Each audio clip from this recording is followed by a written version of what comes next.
El Salvador was once one of the most violent countries in Latin America. Just over 1,500 miles south of the U.S. border, there's nearly one homicide an hour. The country was once the murder capital of the world. For decades, rival gangs ruled the streets of El Salvador. दोस्तों, अप्रैल 2025 दुनिया के सामने एक चौंका देने वाली खबर आती है। गूगल मैप्स पर सिसोट के अंदर एक खून से भरा टेला नजर आया, जिसे सोशल मीडिया पर लाशों का ढेर और खून की नदी करार दिया। चंद ही दिनों में गूगल अर्थ से इस तस्वीर को गायब कर दिया गया। गूगल ने बाद में कहा कि यह एक एडिटेड इमेज थी, लेकिन लोगों ने इस इमेज को सिसोट के अंदर छुपी असल हकीकत करार दिया। मगर सवाल अब भी बाकी है, आखिर सिसोट में ऐसा क्या है जिसे छुपाया जा रहा है?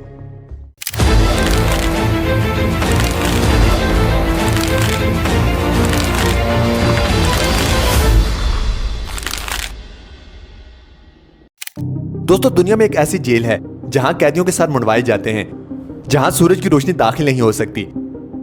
इंटरनेशनल स्टैंडर्ड के मुताबिक एक कैदी को कम से कम 37 स्क्वायर फीट के एरिया जितनी जगह देना मस्ट है, लेकिन यहां एक प्रिजनर को 6.5 स्क्वायर फीट से भी कम जगह मिलती है।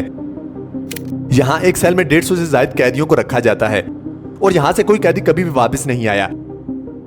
इस प्रिजन को सिसोट कहा जाता है, सेंट्रो डी कॉन्फिनामेंटो डेल टेररिज्मो, यानी कि दहशतगर्दी के कैदियों का मरकज। दोस्तों, ये जेल एल सल्वाडोर के इलाके टेकोलोका में वाक़या है। 23 हेक्टेयर्स पर फैली हुई यह मेगा जेल लगभग 40,000 कैदियों को रखने की सलाहियत रखती है, लेकिन यहां पर जो एनवायरनमेंट होता है वो इंतहाई दर्दनाक है। 1990 में अमेरिका से डिपोर्ट होने वाले गैंग मेंबर्स ने एल सल्वाडोर में MS-13 और बैरियो 18 जैसे खूनख्वार ग्रोहों को जन्म दिया।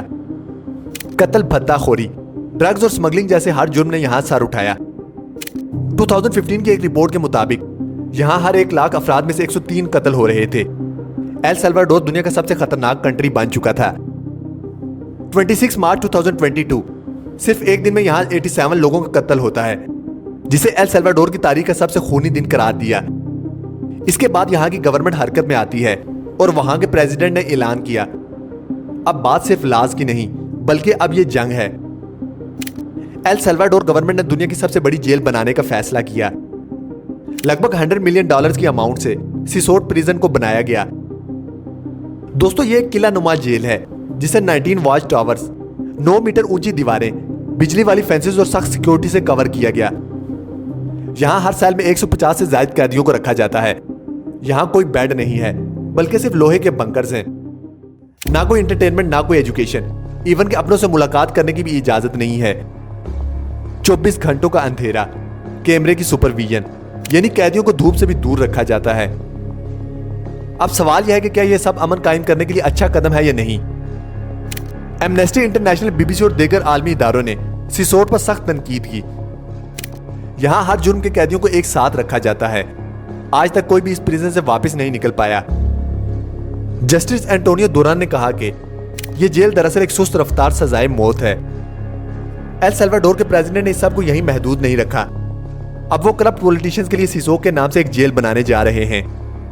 कोलंबिया, इक्वाडोर और ग्वाटेमाला जैसे कंट्रीज ने इसी तरह की मेगा जेल्स बनाने का ऐलान किया, क्योंकि ये सब बोगले के इस मॉडल से इंप्रेस थे।